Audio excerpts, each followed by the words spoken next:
There we go. We got it now. Hi, Coach. Are you ready to start? Yeah, fire away. We'll start with Miss Karen Kornacki. Go ahead, Karen. Hi, Coach. Great to see Karen. you. Yeah, good seeing you. You know, last year you dazzled us with some special plays in the Super Bowl that we had not seen at all. I just wonder, are there things you've been saving for the big game this time around that no one's ever seen, but your team has been working on all year? We don't have any special plays in. Oh, come on. Am I just talking to you, Karen? I mean, come on now. Go next to we don't have anything else. Let's go next to Omar Ruiz. Go ahead, Omar. Hi, Andy. You and the coaching staff and the players have paid the front office a lot of compliments and vice versa. I'm wondering, is that organizational cohesion by design or a byproduct of the success you've had? Well, I think that's the way it's been since I've been here. I think that's something that our owner promotes, and he's very complimentary to the people around him, whether it's Mark Donovan or anybody in the front office, and to the coaching staff and players. So we just follow his lead on that. We'll go next to Jory Epstein. Go ahead, Jory. Hi, Andy. How are you doing today? Good. Andy, I was wondering, your players have been active and vocal in social and racial justice causes dating back as early and even before with Patrick and Tyron in the video over the summer. What's the key to you as a coach supporting them in that, and how important do you think it is to support them institutionally? Well, I think it's important for our lives here. I mean, I think that's, I think the more people get along, the better off we are. And the better place the world is. So we can sure get rid of a lot of garbage that is going on right now and smooth it out and just have a better life for everybody. So I think if we could do that worldwide, that'd be even better. Let's go next to Sam Mellinger. Good, Sam. Hey, Andy. People who know you well, I think, have described this like sort of abnormal steadiness in your personality and kind of how you work through, these wild ups and downs of the NFL. And I know that's something a lot of people in the league kind of pride themselves in. I'm just curious from your point of view, is that a learned trait that you have to develop, or is that something that's sort of in you in the beginning that helps you with that? Oh boy. I don't know that. I haven't studied that part. So, but I think I think you can evaluate better if you don't have the high highs and the low lows. I think and I'm in one of those positions where I teach and I evaluate. And so I think the more level-headed you keep it, the better. And it's a pretty, it's a high stress job. So, I mean, there's a lot of, when you're playing games and you're making a living at playing games, there are going to be times when you got to be under control or things get away from you. And you don't ever want that to happen. Let's go next to Diana Rossini. Go ahead, Diana. Andy, we don't have a lot more times to chat with you. I think we just have one more day. So looking ahead to Saturday evening, once you guys get in here, you guys will have your normal schedule. But have you put thought into maybe who's going to address the team, what your message wants to be? Is there something you can share with us about what you're planning the night before? No, I've got something planned, but I'd rather just share it with the team and leave it at that. Diana, I'm not much on taking it out of that room right now, but there will be something going on. Yes. Next to Adam Teicher. Go ahead, Adam. Hey, Andy.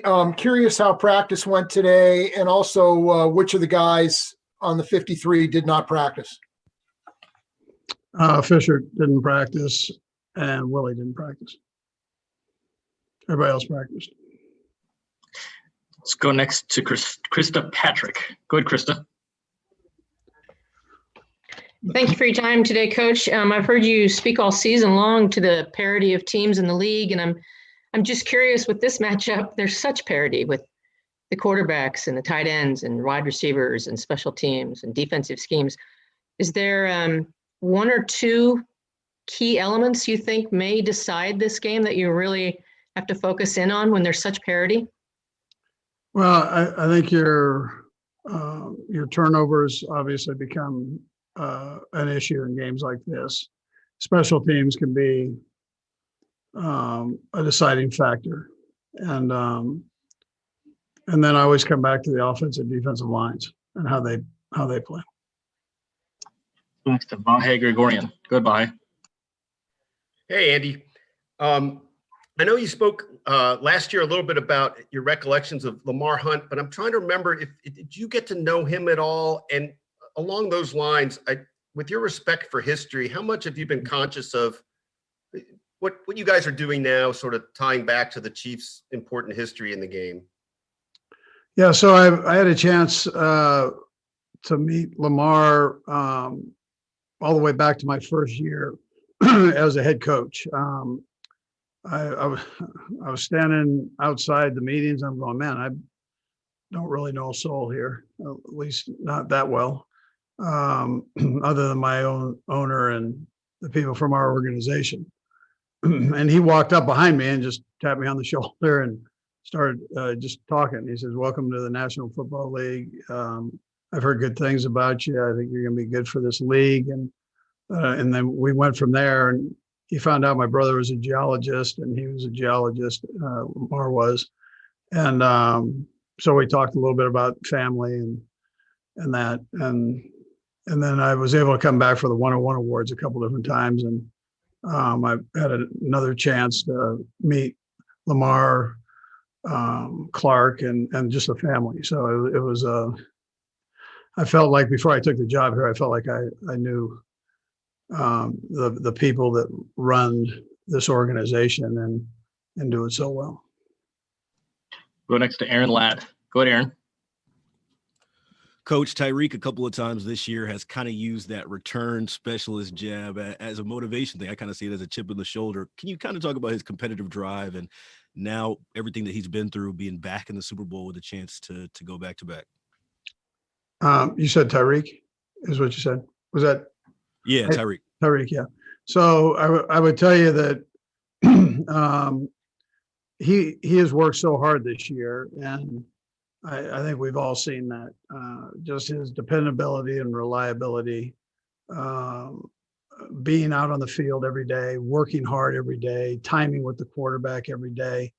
You've really seen you've seen it day in and day out, and that excuse me, that takes a certain amount of toughness and determination to get yourself to that point. And then you look at the things that he, whether it was tweeting out or whatever it was, with his off, I'm not sure how it got out there, but it is different videos of his workouts in the off season and how he went about that and how hard he worked in the off season. It's great. Like I said before, it's great for young kids to see somebody with that much skill and ability work that hard. And he's done that. He's kept that very consistent throughout the whole year here. We'll go next to TSN Canada, Farhan Lilja. Go ahead, Farhan.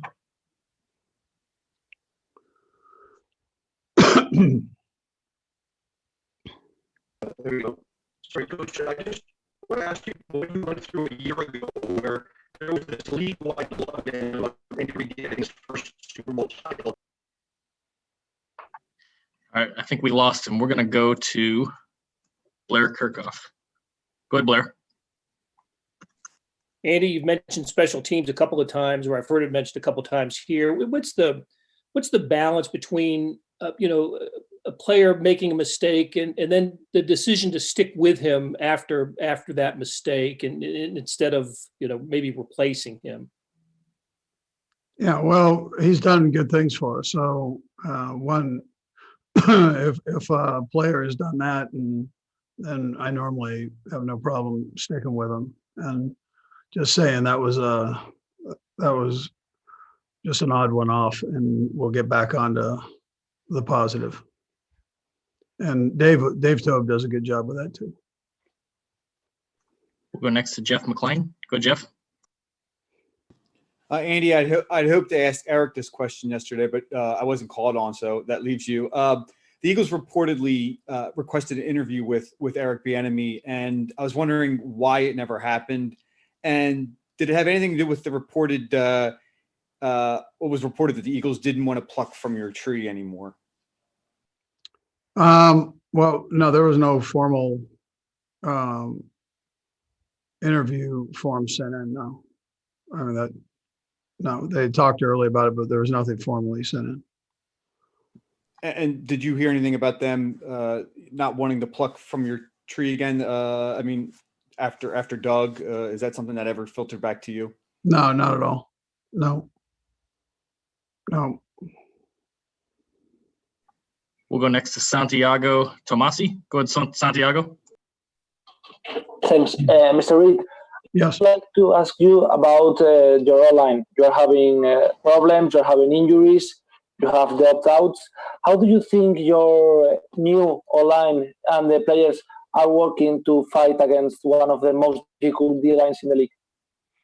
Yeah, well, I would definitely agree with you that it's one of the best defensive lines that we'll be facing this year. And so we know and respect them a lot, Santiago, and we know that that we're going to have to play very well. And our my guys, they've been practicing hard the last couple of weeks here and trying to make sure that their technique and fundamentals are proper for playing against that group. And listen, we're not the prettiest bunch on the offensive line, but I've got scrappy guys, and they'll figure out how to do it well.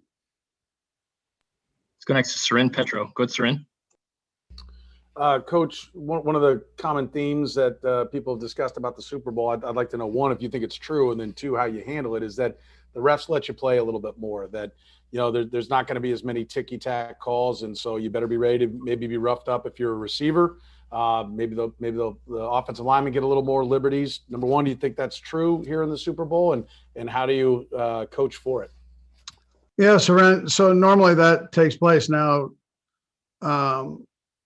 You know, the referee that's working our game, Carl Cheffers, he's done a couple of our games this year, so he knows us. We know him, and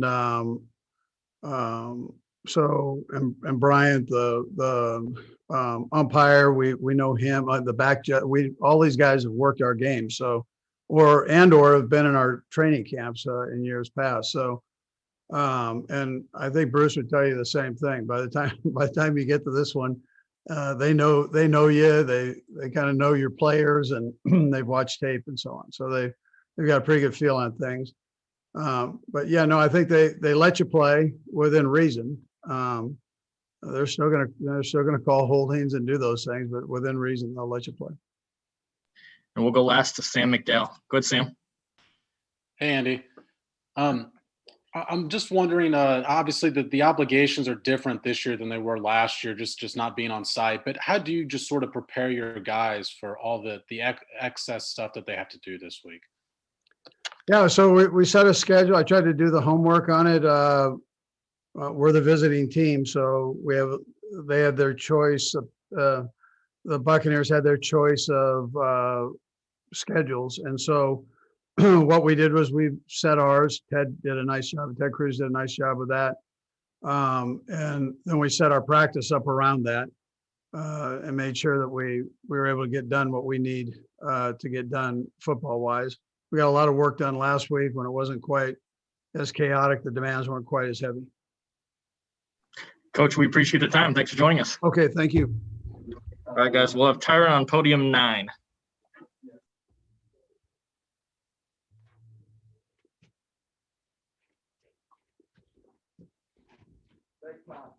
All right, buddy.